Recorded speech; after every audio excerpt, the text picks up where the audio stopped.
শুরুর দিকে ডক্টর ইউনূস অথবা তার সরকারের কাউকে আইন শৃঙ্খলা বিষয়ক প্রশ্ন করলে তারা বলতো পরিসংখ্যান দেখান। তারপর অপরাধ সংক্রান্ত কিছু ভুয়া পরিসংখ্যান উল্লেখ করে তারা বোঝানোর চেষ্টা করত আগের আমলের তুলনায় তাদের আমলে আইন শৃঙ্খলা পরিস্থিতি ভালো। আচ্ছা বলুন তো, ইউনূস সরকার বারবার পরিসংখ্যানের কথা কেন বলতো? এনজিও সরকার পরিসংখ্যান বেঁচে খায় সেজন্য, নাকি সরকারের সবাই গণিত প্রেমী সেজন্য? না, এসবের কোনোটিই নয়। সরকার পরিসংখ্যানের কথা বলতো কারণ আপনি সেটা দিতে পারবেন না বা দেখাতে পারবেন না। কিভাবে দেবেন? পরিসংখ্যান তো আর এখন হিসেবের খাতায় ওঠে না, সব পরিসংখ্যান পানিতে ভেসে যায়। গত 1 বছরে দেশের নদীগুলো থেকে প্রতি মাসে 43টি করে লাশ উঠছে। এই 43টি লাশের খোঁজ মিলছে, তাই বছর শেষে হয়তো পরিসংখ্যানে যুক্ত হবে। কিন্তু নদীতে ফেলে দেয়া যে লাশগুলো পাওয়া যাচ্ছে না, সেগুলোর হিসাব কোথায় পাওয়া যাবে? খুঁজে না পাওয়া লাশগুলো হারিয়ে যাওয়া মানুষের তালিকায় ঢুকে যাচ্ছে, যে তালিকার আসলে কোনো অস্তিত্ব নেই।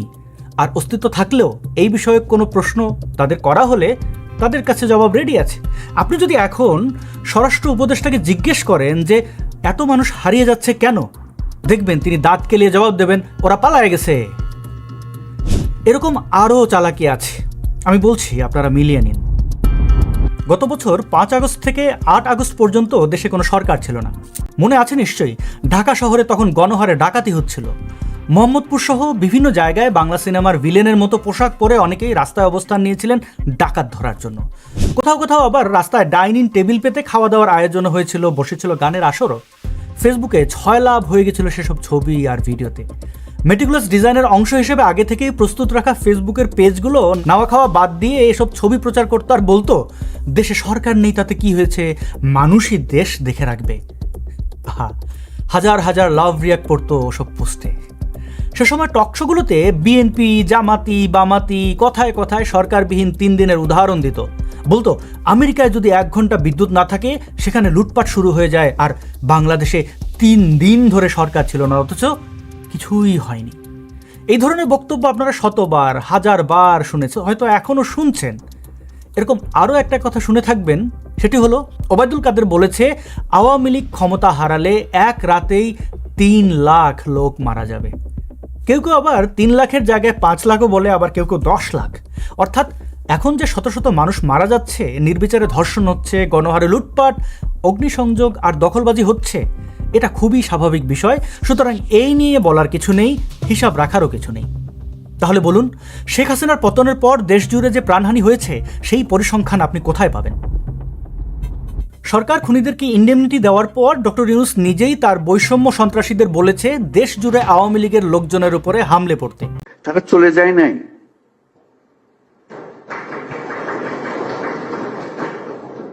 তোমরা বলছো যে তার সরকারে আছে, আমি বলছি তোমার গ্রামেও আছে। শুধু সরকারকে দেখি আমি চলে গেলাম, ওই সরকারে আছে, তারা কিছু করতে পারতেছে না।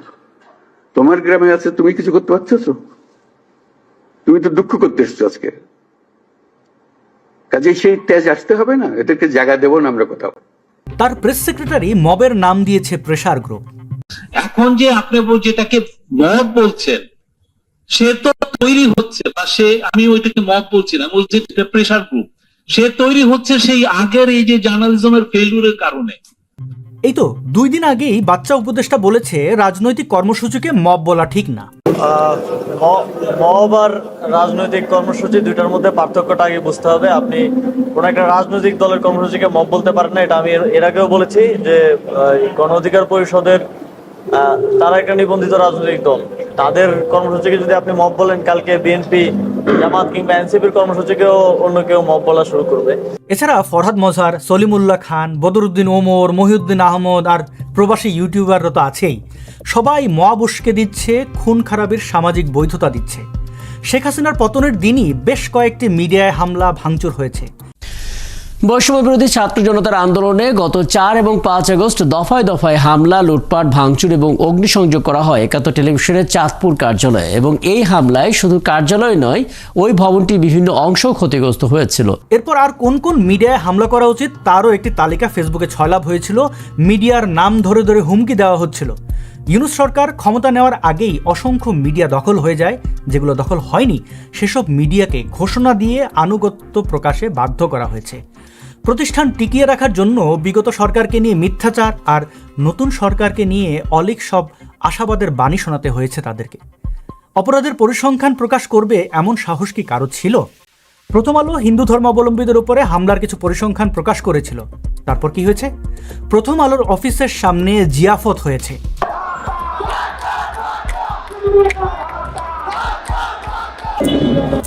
মিডিয়ার এমন অসহায়ত্বের সময় প্রধান উপদেষ্টা, তার প্রেস সচিব, লেলিয়ে দেওয়া বুদ্ধিজীবীরা চোখ মুখ টান টান করে বলতো, পরিসংখ্যান কোথায়, পরিসংখ্যান দেন। যথাযথ সম্মান প্রদর্শন পূর্ব অত্যন্ত বিনয়ের সাথে বলতে ইচ্ছা করে, আর কয়টা দিন অপেক্ষা কর, পরিসংখ্যান তোর বাপ দেবে। বাপেরা না দিলেও কাকারা কিন্তু ঠিকই দিচ্ছে। দেশে খুনোখুনির পরিমাণ এত বেড়েছে যে মিডিয়াগুলো পরিসংখ্যান না দিয়ে আর পারছে না। যদিও বাস্তবে যা ঘটছে এসব পরিসংখ্যানে তার সিকিভাগও উঠে আসছে না, তবু যেন তেন একটা হিসাব তো দিচ্ছে, এবং তাতেই দেখা যাচ্ছে দেশে সব ধরনের অপরাধের মাত্রা কয়েক গুণ বৃদ্ধি পেয়েছে এবং প্রতি মাসেই আগের মাসের রেকর্ড ভাঙছে। তো সংবাদ মাধ্যমে প্রতিদিনই নতুন নতুন পরিসংখ্যান প্রকাশিত হচ্ছে।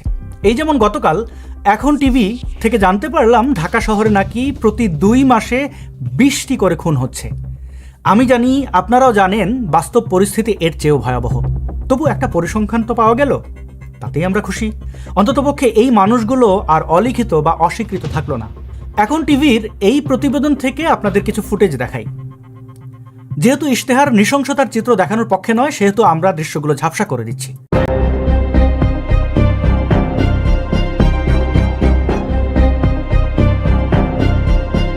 তবে বাস্তব চিত্র যতই ঝাপসা হোক, আপনাদের বুঝতে অসুবিধা হবে না, এই দেশে এখন সব ধরনের অপরাধ বিনা বাধায় হচ্ছে, বিনা প্রতিরোধে হচ্ছে।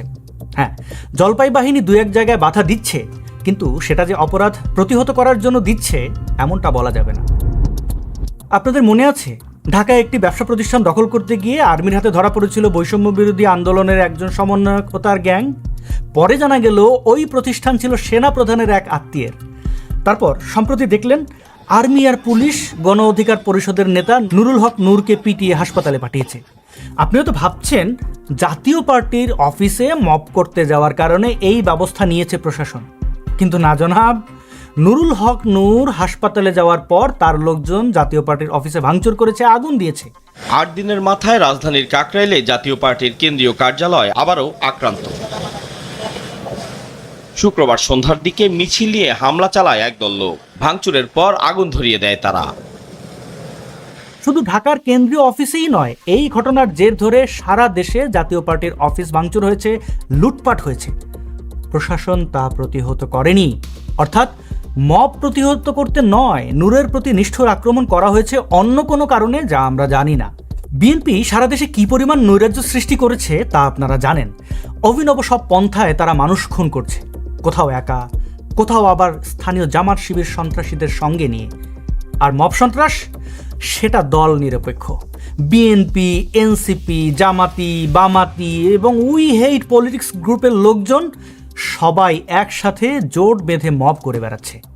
এটা অনেকটা নেশার মতো। এই নেশা না করলে তাদের শরীর কামড়ায়। মজার বিষয় হচ্ছে, এই নৈরাজ্য সৃষ্টিকারীদের একটা অংশ নির্বাচন চায় আর একটা অংশ চায় না। যে অংশ চায় না সে অংশ বলে দেশের আইন শৃঙ্খলা পরিস্থিতি খুবই খারাপ, এই অবস্থায় নির্বাচন দেওয়া সম্ভব নয়। এই নির্বাচন না চাওয়া দলের মাঝে আছে জামাতি ইসলামী, এবি পার্টি, এনসিপি, কিছু চিঙ্কু আর জোনায়েদ সাকিদের মতো সন্দেহজনক কিছু বাম।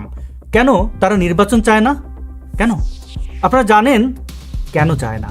তবু বলছি, এরা নির্বাচন চায় না কারণ নির্বাচন ছাড়াই ক্ষমতায় বসে আছে এবং এভাবে যতদিন থাকা সম্ভব থাকবে, লুটপাট করবে, ক্ষমতা উপভোগ করবে।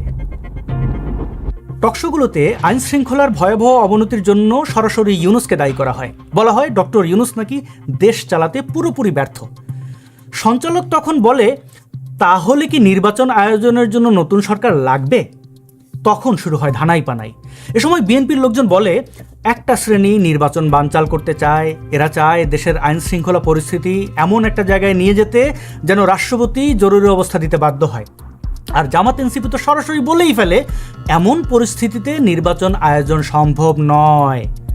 তারপর সঞ্চালক যদি জরুরি অবস্থার সম্ভাবনা নিয়ে জানতে চান, তখন উভয় পক্ষ ছ্যাদ করে ওঠে, বলে না না না না, জরুরি অবস্থার মতো কোনো পরিস্থিতি এখনো হয়নি। তো এবার টকশো সঞ্চালক কি বলবে? কিছুই বলবে না, চুপ করে থাকবে। যেহেতু দেশে এখন প্রচুর বাকস্বাধীনতা বিরাজমান, সেহেতু সঞ্চালক আর এই প্রশ্নটি করবে না যে জরুরি অবস্থার মতো পরিস্থিতি না হলে নির্বাচন আয়োজনের সমস্যা কোথায়। আসলে বিএনপি যতই নির্বাচনের কথা বলে কান ঝালাপালা করুক না কেন, সত্যিটা হলো তারাও নির্বাচন চায় না। সমঝোতার ভিত্তিতে যে সর্বদলীয় নৈরাজ্য প্রতিষ্ঠা করা হয়েছে, সেই নৈরাজ্যের ফসল এই সরকারের আমলেই ঘরে তুলতে হবে। কারণ জনগণের ভোটে ক্ষমতায় এসে এরকম হরিলুট করা সম্ভব নয়। তাই দেশ জাহান্নামে যায় যাক, ইউনূস সরকারই ক্ষমতায় থাক, এটাই হচ্ছে জুলাই অভ্যুত্থানের দাবি। এখানে আরও একটি বিষয় আছে। জামায়াত এনসিপির মতো ডানপন্থী ও জাসদ ঘরানার ব্যর্থ বিপ্লবী আর চিঙ্কু বামরা চাইছে দেশের পরিস্থিতি আরও খারাপ হোক আর হিন্দুদের প্রতিও নির্যাতনের মাত্রা আরও বেড়ে যাক। এমনকি গোলাম আজমের ছেলের নেতৃত্বে সীমান্ত এলাকায় বেশ কিছু জিহাদি প্রশিক্ষণের খবর আমরা পাচ্ছি। অর্থাৎ তারা চাইছে ভারত বাংলাদেশে ন্যূনতম মাত্রায় হলেও সামরিক হস্তক্ষেপ করুক, হিন্দুদেরকে রক্ষা করার জন্য না হলেও সীমান্ত এলাকায় জিহাদি প্রশিক্ষণ ক্যাম্পগুলোকে টার্গেট করে সার্জিক্যাল স্ট্রাইক করুক, যেন তারা ভারতকে অফিসিয়ালি শত্রু রাষ্ট্র হিসেবে ঘোষণা দিতে পারে। না, তাদের এই চাওয়া মোটেও সর্বাত্মক যুদ্ধের আশায় নয়। পাকিস্তানের প্রেতাত্মারা এসব চাইছে আমাদের মুক্তিযুদ্ধকে খাটো করতে, ভারতের সাথে যে আমাদের ঐতিহাসিক বন্ধুত্ব সেটি নস্যাৎ করতে। অর্থাৎ তারা সারাক্ষণ ভারতীয় আধিপত্যবাদের জিকির করে, অথচ এই আধিপত্যবাদ প্রমাণিত নয়। বাংলাদেশে ভারতের আগ্রাসনও দৃশ্যমান নয়, আর সেজন্যই বাংলাদেশে ভারত বিরোধী রাজনীতি একটা নির্দিষ্ট মাত্রা এসে আটকে যায়। মানে হিন্দুদের প্রতি ঘৃণা বিদ্বেষ দিয়ে যতটুকু ভারত বিরোধিতা করা যায় ততটুকুই। কিন্তু এবার রাজাকারের বাচ্চারা উঠে পড়ে লেগেছে, তারা চায় এটাকে অন্তত একটা সার্জিক্যাল স্ট্রাইক পর্যন্ত নিয়ে যেতে। এখানে সমস্যা হচ্ছে সেনাবাহিনী দেশে কোনো অনিয়ন্ত্রিত ত্রাস চায় না। অর্থাৎ দেশে বিক্ষিপ্তভাবে গৃহযুদ্ধ লেগে যাক, এটা তারা কোনোভাবেই প্রত্যাশা করে না। তাই কিছুদিনের মধ্যে রাষ্ট্রপতির কাছে জরুরি অবস্থা ঘোষণা করার প্রেসক্রিপশন বা প্রেশার অথবা নির্দেশ, এমনকি প্রচ্ছন্ন হুমকিও যেতে পারে। কারণ জলপাই বাহিনী ট্রেনিং ফাঁকি দিয়ে ভুড়ি বানাচ্ছে আর শান্তিরক্ষী মিশনে খ্যাপ মেরে আয় উপার্জন ভালোই করছে। বাংলাদেশ সেনাবাহিনী যতই পাকিস্তানি মনোভাবের হোক না কেন, যুদ্ধে জড়িয়ে নিজেদের বাড়া ভাতে ছাই দেওয়ার মতো গাধা এরা নয়। যারা জরুরি অবস্থা বিষয়টি বোঝেন না, তাদেরকে দুই কথায় বিষয়টি বুঝিয়ে বলছি। যখন যুদ্ধ, বহিঃশক্তির আক্রমণ বা অভ্যন্তরীণ গোলযোগের কারণে কোনো দেশ বা দেশের কোনো অংশের নিরাপত্তা বিপন্ন হয় এবং বিদ্যমান আইন দ্বারা তা মোকাবেলা করা যায় না, তখন জরুরি অবস্থা ঘোষণা করা হয়। দেশে এখন কোনো যুদ্ধ হচ্ছে না, বহিঃশত্রুর আক্রমণও নয়, কিন্তু তৃতীয় কারণটি অর্থাৎ অভ্যন্তরীণ গোলযোগ বেশ হচ্ছে। বলা যায় দুইবার জরুরি অবস্থা ঘোষণা দেওয়ার মতো পরিস্থিতি ইতিমধ্যেই তৈরি হয়েছে। টিভি খুললেই নৈরাজ্যের সংবাদ, ফেসবুকে ঢুকলেই বীভৎস সব ছবি আর ভিডিও। অথচ এই মুহূর্তে মনে হয় জাতীয় পার্টি ছাড়া আর কেউই জরুরি অবস্থা চাইছে না। আচ্ছা, জরুরি অবস্থা হলে দেশের পরিস্থিতি কেমন হতে পারে? প্রথমত, সংবিধানের অনেক ধারা আইন অনুযায়ী অকার্যকর হয়ে যাবে, নাগরিক জীবন সীমিত হয়ে যাবে, রাজনৈতিক কর্মসূচি নিয়ন্ত্রণ করা হবে এবং আইন শৃঙ্খলা রক্ষায় সেনাবাহিনী আরও সক্রিয়ভাবে অংশ নেবে। সক্রিয়ভাবে বলতে এই দায়িত্ব তাদের উপরই বর্তাবে। তখন কি হবে? তখন দুটি ঘটনা ঘটতে পারে। প্রথমত, মুক্তিযুদ্ধের পক্ষের শক্তি আরও তীব্রভাবে আক্রান্ত হবে। প্রচুর মানুষ এনকাউন্টার অথবা হার্ট অ্যাটাক অথবা পালাতে গিয়ে পানিতে ডুবে অথবা শারীরিক অসুস্থতার জন্য মারা যেতে থাকবে। সমাজের সর্বস্তরে আরও দৃঢ়ভাবে ইসলামিক সন্ত্রাসবাদ প্রতিষ্ঠা পাবে। হাটহাজারির অবস্থা তো দেখতেই পাচ্ছেন। এবং বিএনপি ডেডলি আক্রান্ত হবে। আবার এর উল্টোটাও ঘটতে পারে। নুরুল হক নূরকে মেরে রক্তাক্ত করা যদি কোনো সিগন্যাল হয়, তাহলে ধরে নিতে হবে জরুরি অবস্থার প্রথম কয়েক ঘন্টার মধ্যেই দেশজুড়ে কিংস পার্টি, এনসিপির অসংখ্য নেতাকর্মী ভ্যানিশ হয়ে যাবে। বাকিরা প্রতিদিন কোথাও না কোথাও মবের শিকার হবে। কয়েকজন উপদেষ্টাও অপ্রত্যাশিত কোনো ঘটনার মুখোমুখি হতে পারেন এবং বিএনপির অবস্থা যথারীতি এখানেও অপরিবর্তিত থাকবে। অর্থাৎ ঘটনা যাই ঘটুক না কেন, তারেক রহমানের আর দেশে ফেরা হচ্ছে না। তারপর যখন জরুরি অবস্থা শেষ হবে, তখন অন্য সব নিষেধাজ্ঞার সাথে সাথে ছাত্রলীগের প্রতি নিষেধাজ্ঞাও তুলে নেওয়া হবে এবং আওয়ামী লীগের রাজনৈতিক কর্মকাণ্ডের ওপর দেওয়া স্থগিতাদেশ প্রত্যাহার করা হবে। অর্থাৎ আপা না হোক আপার হেভিওয়েট নেতারা টুস করে দেশে ঢুকে পড়বে। তখন ইউনূস ভাববে, ইস, গতকালই যদি পালিয়ে যেতাম তাহলে এখন আর ধরা পড়তাম না।